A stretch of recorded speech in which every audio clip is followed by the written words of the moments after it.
10월 26일 화요일 NH투자증권의 모닝 미팅을 시작하겠습니다. 뉴욕 증시는 3대 지수가 동반 상승을 했습니다. 다우 지수가 0.18%, S&P 500은 0.47%, 나스닥 지수는 0.9%가 올랐습니다. 다우와 S&P 500은 사상 최고치를 다시 경신을 했습니다. 경기 소비재 섹터가 2.1% 올랐는데 테슬라가 주도를 했습니다. 테슬라 주가는 목표 주가 상향과 판매량 증가 기대로 12% 올랐습니다. 모건 스탠리는 테슬라 목표 주가를 기존 $900에서 $1200로 올렸습니다. 에너지와 소재 섹터도 1.4%, 0.9% 상승을 했습니다. 지금까지 S&P 500 기업 중 117개가 3분기 실적을 발표했고 이 중에 65%가 시장 기대치를 상회를 했습니다. 이번 주에는 빅테크 기업들의 실적 발표가 예정되어 있습니다. 유가는 WTI가 배럴당 83.7달러로 약보한 마감을 했고 미국채 10년물 금리는 1.633%로 조금 내렸습니다. $1 환율은 1168.4원으로 8.7원 내렸습니다. 오늘 저희가 준비한 자료는 주식 전략 쪽에 중국 쪽 리포트가 있고요. 이어서 크레딧과 산업기업, 해외 주식 이렇게 준비하고 있습니다. 먼저 중국 쪽 리포트부터 발표하겠습니다. 중국 베이징 증권거래소 신설 관련해서 박임금 연구원입니다. 베이징 증권거래소는 지난 10월 9일 98개 증권사와 8개 자산운용사 등이 참여하는 2차 테스트를 진행했습니다. 빠르면 다음 달 중에 정식으로 개설될 전망입니다. 이로써 중국 본토에서 운용되는 거래소는 기존 상하이, 선전에 이어 베이징 증권거래소까지 총 3개로 늘어나게 됩니다. 베이징 증권거래소는 혁신 중소기업의 자금 조달 지원을 목표로 합니다. 기존 장외 시장인 이 신산판 프리미엄 보드의 기초 제도는 유지할 것입니다. 다만 개인 투자자 투자 자격과 기업 상정 요건은 신산판, 과창판 대비 완화되었습니다. 진입 장벽이 낮아져 유동성이 늘어날 수 있고 상장사의 배류에이션 제고 효과도 발생할 것입니다. 또한 IPO 등록제 시행으로 상장 심사도 과창판 대비 더욱 단축되어 혁신 중소기업의 자금 조달이 더욱 완화할 전망입니다. 베이징 증권거래소의 설립을 통해 중국 정부의 개혁 개방과 자본시장 개혁 기조를 확인할 수 있습니다. 주요 수혜 업종과 기업은 우선 증권주와 신산판 기업에 투자한 A주 상장사의 수혜가 예상됩니다. 긴 호흡으로 볼 때 현재 중국 증권업은 세 번째 정체 완화 시기에 속해 있습니다. 베이징 증권거래소 설립은 자본시장의 규모 확장과 증권사의 수입 증가로 연결될 수 있습니다. 한편 현재 30개 A주 상장사가 직접 혹은 간접적인 방식으로 66개 프리미엄 보드 기업의 투자에 참여했습니다. 이 중 14개가 상장된 증권사입니다. 이 예외에 금융 플랫폼 기업, 벤처 캐피털 기업의 수혜도 기대됩니다. 이상입니다. 네, 이어서 크레딧 전략 발표하겠습니다. 국내와 해외 위클리 같이 발표합니다. 최성종 연구원입니다. 네, 국내부터 말씀을 드리도록 하겠습니다. 지난주 국내 크레딧 신용 스프레드는 회사채, 여전채 위주로 확대되면서 약세가 지속되는 모습이었고요. 특히 상위 등급의 확대폭이 크게 나타났습니다. 여전채와 회사채 스프레드 같은 경우에는 지난해를 제외하고는 역대 최고 수준까지 올라왔는데요. 그럼에도 불구하고 저희는 추가적으로 약세가 이어질 것이라고 보고 있습니다. 현재 크레딧 시장 전반에 걸쳐서 크레딧 투자에 대한 투자 심리가 많이 약화되어 있는 상황이고요. 또한 11월 한국은행의 기준금리 인상 가능성이 높아짐에 따라 단기 위주 금리로 상승 압력이 높기 때문에 크레딧 약세 불가피하다라고 판단하고 있습니다. 이어서 글로벌 말씀드리면요. 스프레드가 확대되고 있는 국내와 달리 글로벌 크레딧 스프레드는 축소되는 모습입니다. 최근 발표되고 있는 3분기 미국 기업들의 실적이 양호하게 발표된 부분들이 반영이 되고 있는데요. 다만 신용 스프레드 축소가 좀 제한적으로 나타나면서 글로벌 역시도 국채금리 상승의 영향을 받으면서 전반적으로 성과는 부진한 모습 보이고 있고요. 이번 주도 마찬가지로 신용 스프레드 축소폭은 좀 제한적인 상황에서 국채금리 상승의 부담이 지속될 것으로 판단됩니다. 신흥국 추가적으로 말씀드리면요. 신흥국 달러채 같은 경우에는 지난주 헝다그룹의 역내 및 역외 채권 이자 지급 소식이 좀 전해지면서 그동안의 약세에서 벗어나 스프레드 축소폭이 크게 나타나는 모습이었습니다. 다만 이제 중국 부동산 개발 기업들의 유동성 우려라든가 신용 등급 하향 기조가 계속 지속되고 있고요. 지난주에 이자 지급을 하긴 했지만 헝다그룹이 추가적인 달러 채권 이자 지급 유예 기간이 이번 주 29일 날 도래하고 있기 때문에 이런 경계감들을 좀 감안을 하게 된다면 신흥국 달러채 같은 경우에는 변동성 높게 유지될 것으로 판단됩니다. 이상입니다. 네, 계속해서 크레딧물 약세가 좀 이어질 전망을 말씀해 주셨는데 이게 금리 상승 기간에는 계속 이런 현상이 이어질지 어떻게 보십니까? 저희 이제 스프레드 측면에서는 사실 지금 현재 강세입니다. 근데 다만 이제 국채 금리가 올라오다 보니까 상대적으로 국채 금리 상승분을 스프레드 축소로 만회를 해야 되는데 지금 현재 스프레드의 추가적인 축소 여력이 좀 제한적이다 보니까 국채 금리의 흐름과 유사하게 수익률 흐름이 움직이고 있고요. 그러다 보니까 뭐 글로벌 크레딧물도 그렇고 국내 크레딧물도 그렇고 금리 상승에 따라서 투자 성과는 좀 부진한 모습 당분간 좀 이어질 것이라 보고 있고요. 사실 내년 1분기 금리 고점을 기점으로 해서 어느 정도 좀 투자 기회가 있지 않을까 이렇게 판단하고 있습니다. 이어서 산업기업 분석 리포트 발표하겠습니다. 먼저 미드스몰캡 이슈 인덱스 자료고요. 마이데이터 시대 리포트입니다. 손세훈, 백중기, 강경근 연구원입니다. 네, 마이데이터 자료 발간을 했습니다. 마이데이터에 대한 얘기는 최근에 언론에서도 많이 나오고 있고 그래서 많이 좀 들어보셨을 것 같습니다. 마이데이터 같은 경우는 직접 나의 개인 정보를 이제 직접 관리한다는 의미인데요. 그 관리를 함으로써 나의 데이터를 기업한테 공유를 하고요. 그래서 또 이 깐부를 맺는 거죠. 깐부라 그러면은 최근에 오징어 게임에서 니꺼 내꺼 없이 자원을 공유하는 그런 관계를 말하는데 나의 데이터를 기업한테 깐부를 맺고 그리고 기업과 기업끼리 또 데이터 공유를 하면서 깐부를 맺는 거라고 보시면 될 것 같습니다. 그래서 저희는 데이터 깐부라고 이제 표현을 했는데 그만큼 데이터의 중요도가 상당히 높아질 수밖에 없습니다. 그래서 마이데이터가 이제 12월부터 본격적으로 시행이 되기 때문에 이제 마이데이터에 대해서 관심을 가져야 될 때라고 보고 있습니다. 이번 자료는 마이데이터를 많이 들어보셨겠지만은 마이데이터에 대해서 모르시는 분들이 상당히 많고 이게 실생활에 자기한테 어떤 영향을 미치는지 모르시는 분들이 상당히 많습니다. 그래서 이번 자료를 통해서 쉽게 설명하기 위해 자료 작성을 했고요. 그리고 관련해서 추천주 및 그리고 마이데이터 라이센스를 받은 비상장 기업까지 소개를 해놨습니다. 앞으로 저희는 비상장 기업까지 이제 소개를 해서 비상장 기업 영역까지 확대할 계획을 가지고 있는데요. 일단은 마이데이터를 시작으로 비상장 기업 소개까지 해드리도록 하겠습니다. 일단은 저희 강경근 연구원이 마이데이터와 관련된 전체적인 내용을 말씀을 드리도록 하겠습니다. 네, 페이지는 4페이지 보시면 되고요. 그 전사의 분야에서 이제 디지털 전환이 빠르게 진행되면서 무수히 많은 데이터가 생성이 되고 있습니다. 이에 따라서 데이터 패러다임도 변화하고 있는데요. 기존에 데이터는 이제 보호와 보안의 대상이었다면 이제 데이터는 공유와 활용이 가능한 4차 산업 시대의 핵심 자산으로 변화하였습니다. 이 데이터 자체가 수익 창출의 핵심이 되는 이 데이터 경제 시대가 도래하였는데요. 이에 따라서 이제 세계 각국 정부도 이 데이터 경제 시대의 주도권을 잡기 위해서 다양한 데이터 활성화 정책을 내놓고 있습니다. 이제 국내의 경우는 이제 마이데이터 사업이 올해 12월부터 본격적으로 도입이 됩니다. 그 페이지는 7페이지고요. 이 마이데이터 개념은 이제 개인이 본인 정보를 관리하고 이를 신용관리나 자산관리 등에 주도적으로 활용하는 것을 이제 의미합니다. 이 마이데이터의 핵심은 이 자료 전송 요구권에 있는데요. 이 개념을 좀 설명드리면 기업이 이제 영업 활동을 하면서 이 무수히 많은 개인 데이터를 이제 취득하게 되는데 기존에는 이런 데이터들을 이 기업의 이윤 창출 위주로 이제 독점적으로 활용했습니다.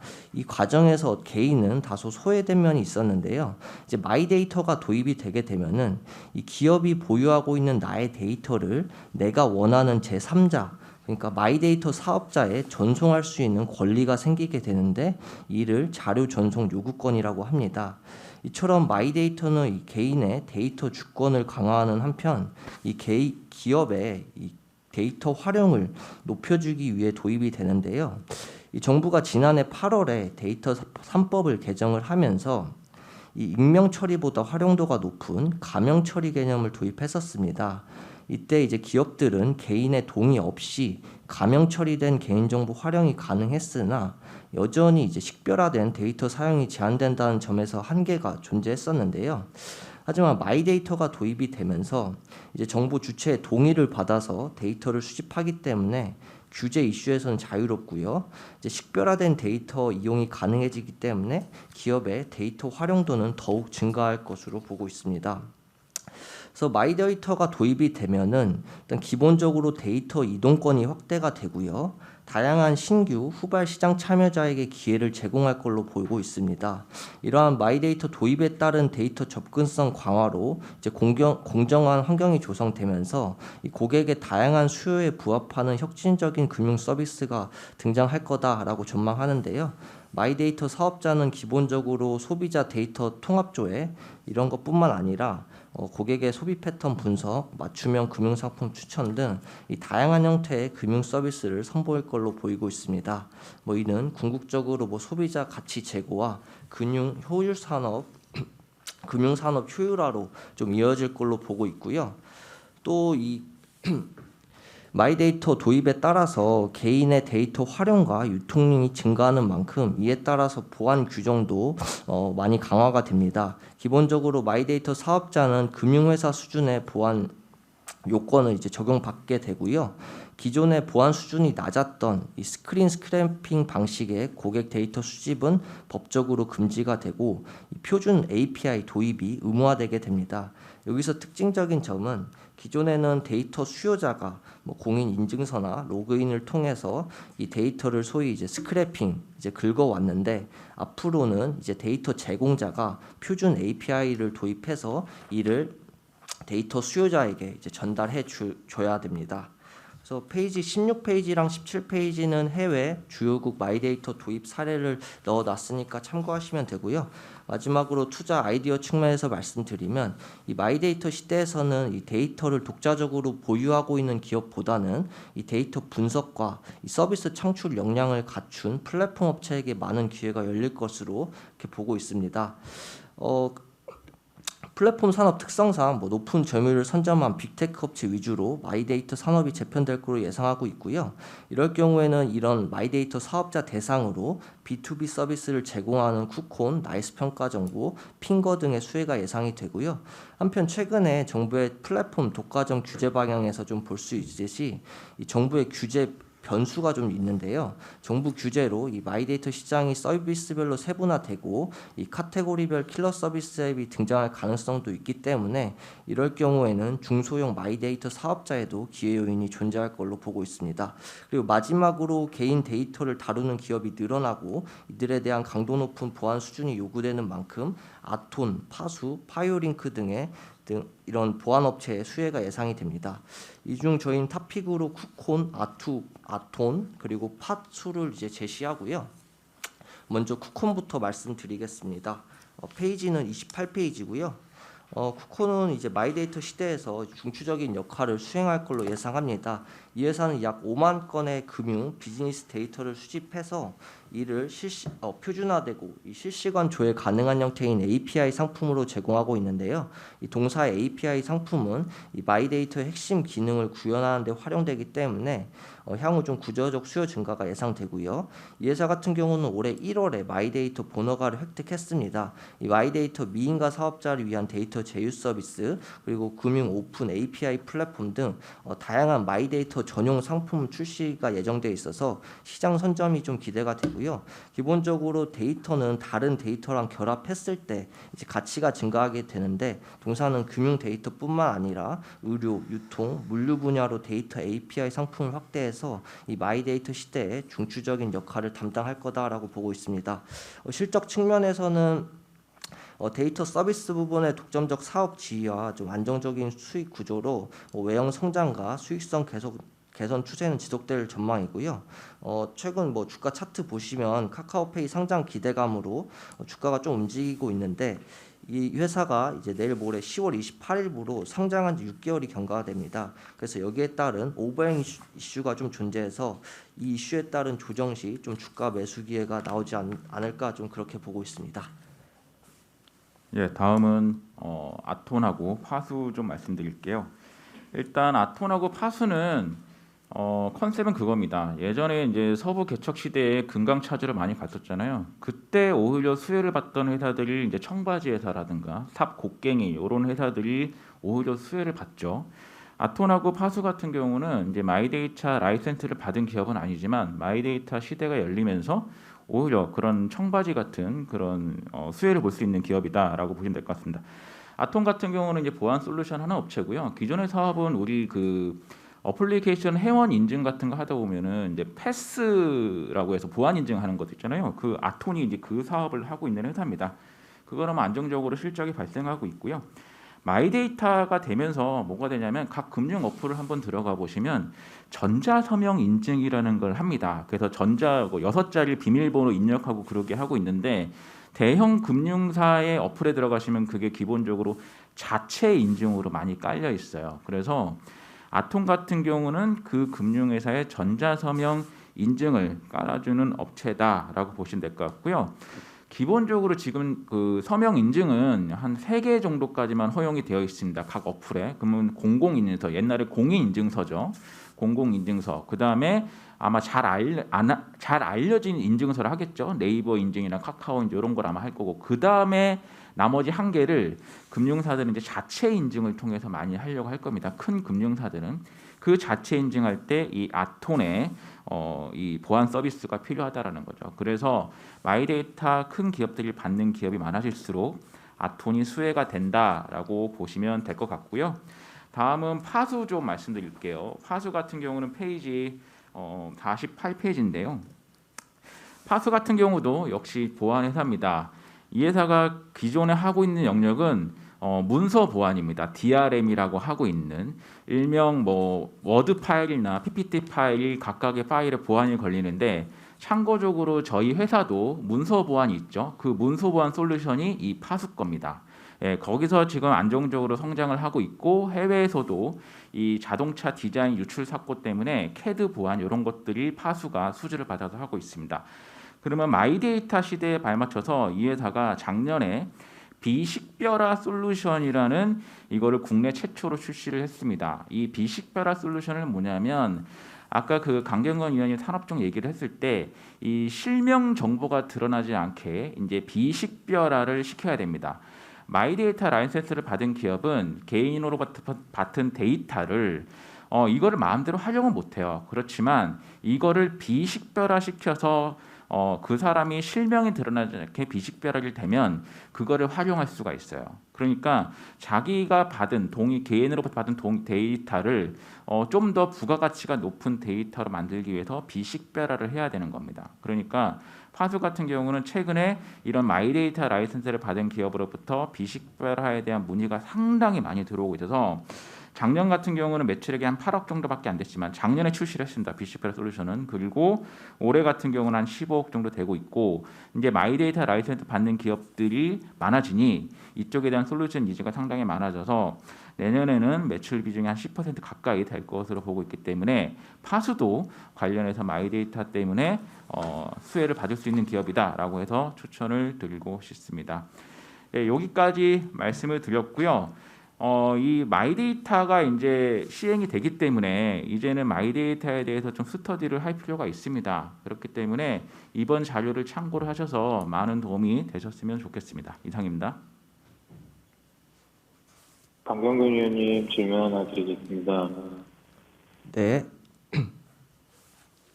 그 마이데이터 시대의 데이터 주권을 소비자가 가져온다고 하셨는데 그러면 그 정보를 플랫폼 업체라든지 그런 데 제공할 때 사실 실질적으로 느끼는 베네핏이 뭔가 있을지 여부 하나랑요.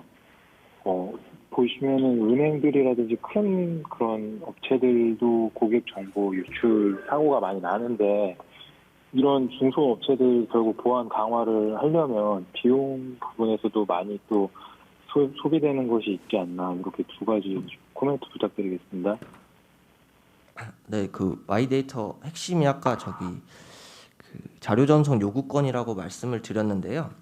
그러니까 특정 기업이 가지고 있는 나의 정보를 이제 플랫폼 기업에 전송을 함으로써 그 플랫폼에서 이제 저 데이터를 분석을 해서 저한테 특화된 서비스를 받을 수 있다는 점이 일단 개인이 느낄 수 있는 베네핏이라고 보시면 될 것 같고요. 그리고 보안 같은 경우도 말씀하신 부분처럼 이 마이데이터 사업자가 지금 10월 13일 기준으로 46개인데 올해 말까지 약 100여 개 기업이 이제 본허가를 받을 걸로 좀 예상이 되고 있습니다. 근데 이런 마이데이터 사업자는 이 금융회사 수준의 보안 요건을 적용을 받게 되거든요. 그래서 당연히 이런 이 보안에 대한 비용이 늘어날 수밖에 없고, 이에 따라서 저희가 말씀드리는 보안업체들의 수혜가 좀 예상이 되고 있습니다. 카카오 목표 주가 하향 리포트입니다. 안재민 연구원입니다. 네, 카카오 말씀드리겠습니다. 아까 저희 장재영 연구원도 이야기했지만 이제 글로벌 정부들이 이제 플랫폼 산업에 대한 규제들이 좀 나타났었던 게 지난 몇 달 동안의 상황이었던 것 같습니다.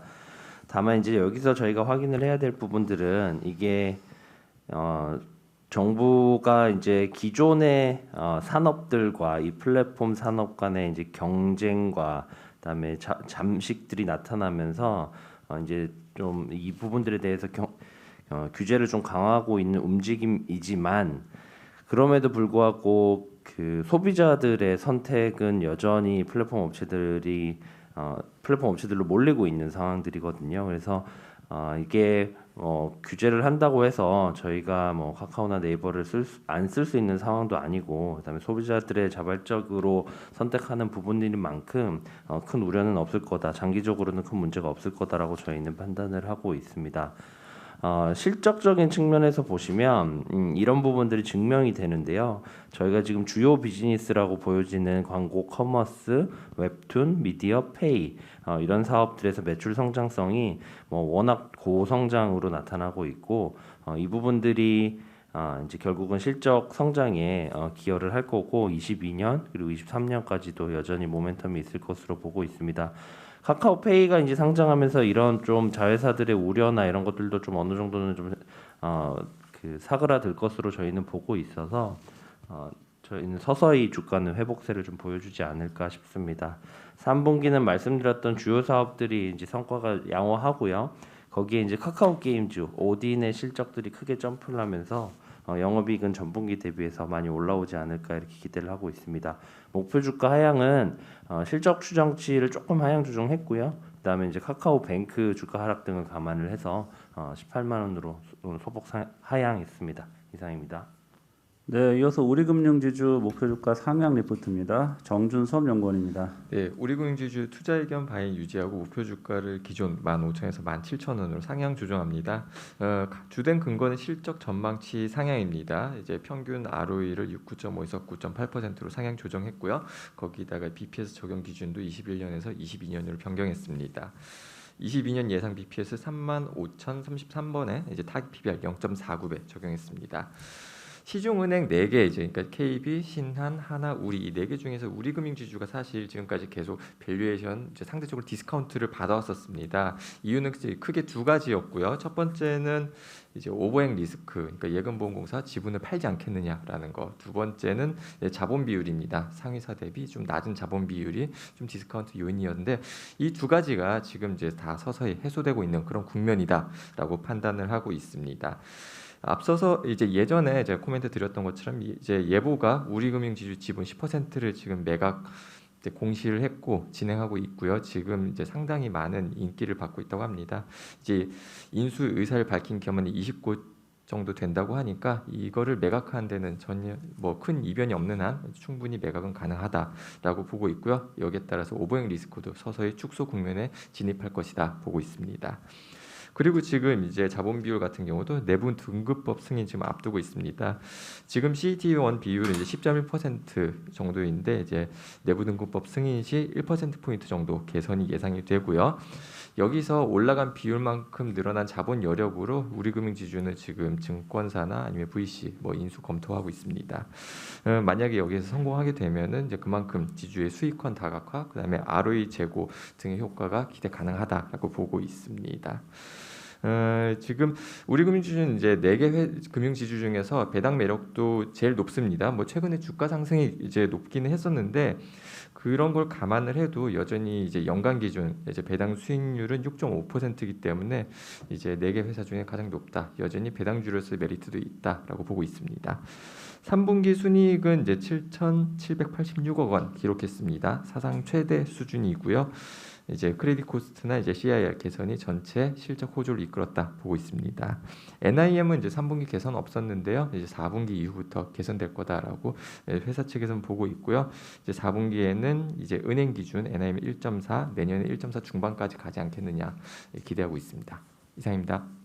네, 끝으로 포스코 말씀드립니다. 어제 실적 컨퍼런스 콜이 있었고요. 실적 발표는 지난 13일 날 이미 잠정 실적 발표를 해서 시장에 좀 알려져 있는 내용이었고 연결 기준으로 3조 1,170억 사상 최대였고요. 별도 영업이익도 2조 2,960억 사상 최대였습니다. 그렇지만 주가는 뭐 최근에 좀 약세를 보이다가 어제는 좀 반등을 했고요. 저희 생각은 이게 경기 우려가 좀 커지면서 시크리컬 주식에 대한 투자 심리가 조금 안 좋았던 게 실적이 좋았음에도 불구하고 주가에 반영되지 못했던 이유지 않나 생각을 하고 있고 철강 가격 상승 모멘텀은 좀 약해졌습니다만 이익 모멘텀은 이어질 거다 이렇게 보고 있습니다. 내년도 실적에 대한 걱정들이 많으신데 내년도 저희는 연결 기준으로 영업이익이 7조 3천억 정도는 예상을 하고 있고 올해보다는 20% 정도 감익 가능성은 있지만 과거 대비해서 매우 높아진 수준의 이익이다라는 것에 주목할 필요가 있다라고 생각을 하고 있습니다. 탄소 중립을 위한 국제사회 노력은 지속될 텐데요. 공급층 요인의 변화는 과거 우리가 2010년부터 2020년까지 경험했던 중국의 공급 과잉으로 인한 깊은 다운 사이클 이런 것과는 좀 환경이 달라질 거다라고 보고 있습니다.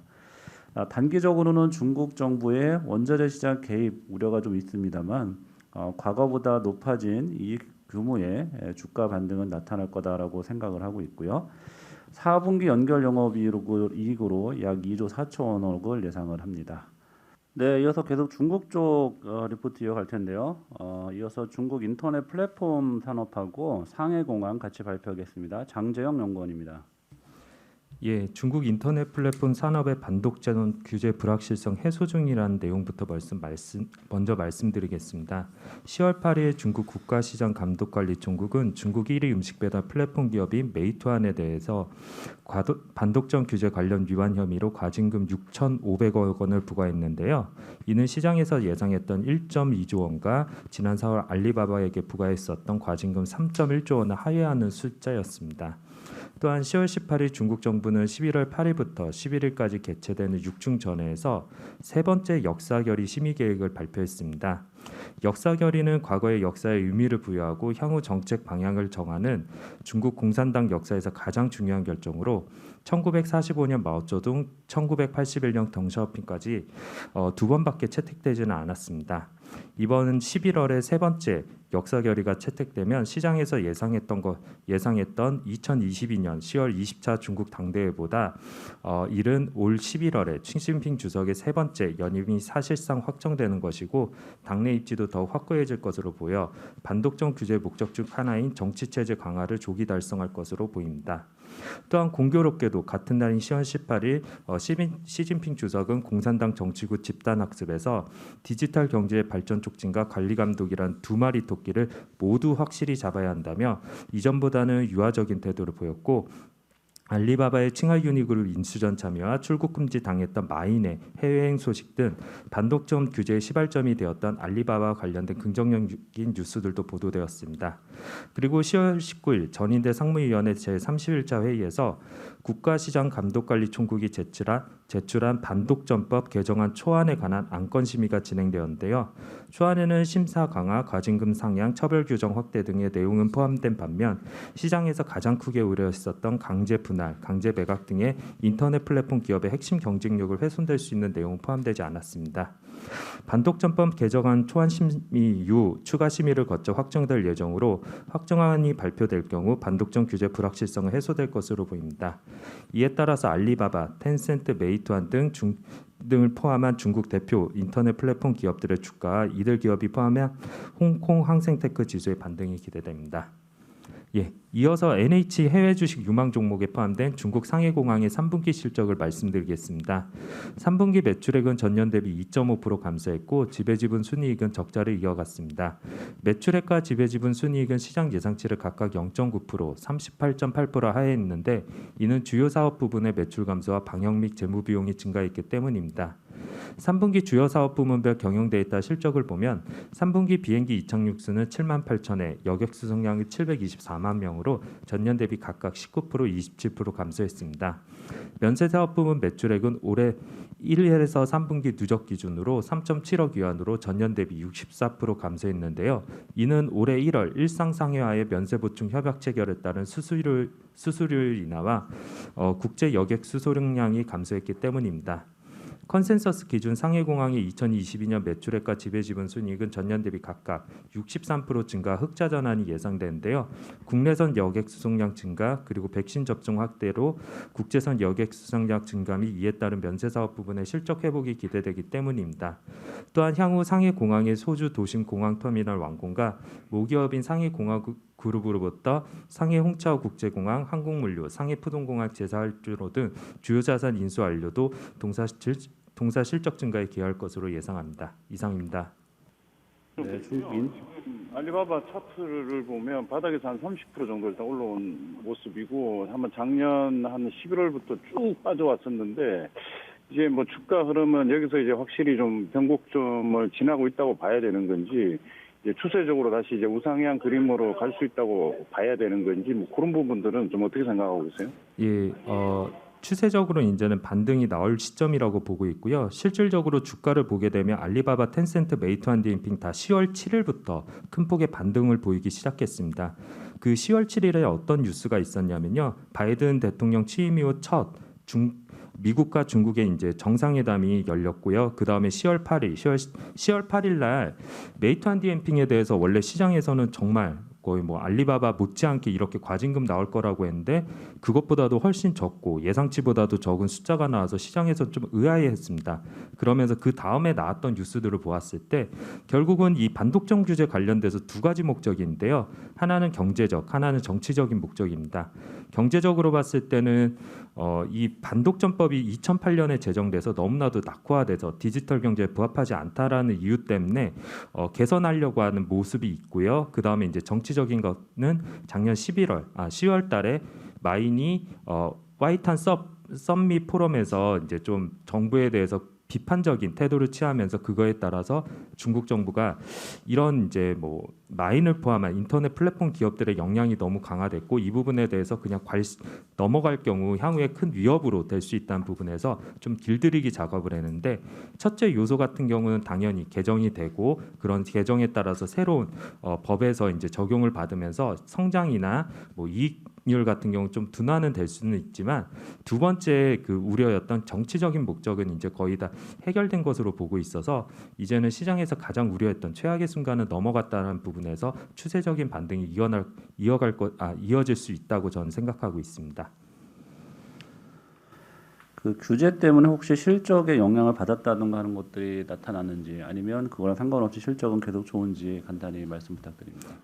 올해 1분기하고 2분기 알리바바, 텐센트, 메이투안 디엠핑의 실적을 보게 되면요. 매출액은 거의 시장 예상치에 부합했는데 이익률은 좀 낮아지는 모습들을 보였습니다. 특히 1분기 같은 경우는 약간 시장이 예상했던 것보다 많이 안 좋게 나왔고요. 2분기는 낮아진 시장 예상치에 부합한 수준이었습니다.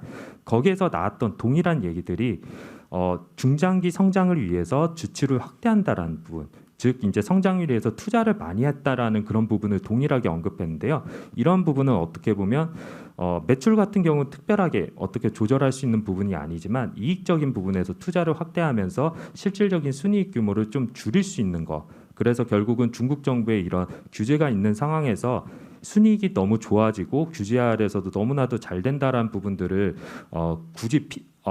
굳이 이렇게 부각시키지 않으려는 그런 노력들로도 보여집니다. 그래서 이런 부분들이 올해는 실적이 어떻게 보면 좀 이익률이 낮은 상태에서 유지되는데요. 반대로 생각하면 내년에 이런 규제 부분들에 대해서도 이미 거의 이제 확실화되는 그런 부분들이 나온다면 이런 기업들이 결국은 이제 비용을 좀 단기적으로 많이 집행했던 것들을 투자를 했던 것들을 조금만 조절만 하고 관리만 하더라도 내년 실적이 올해보다는 이익 증가폭이 좀 더 뚜렷할 수 있다는 부분에서 오히려 내년 실적은 좀 긍정적일 수 있다고 생각하고 있습니다.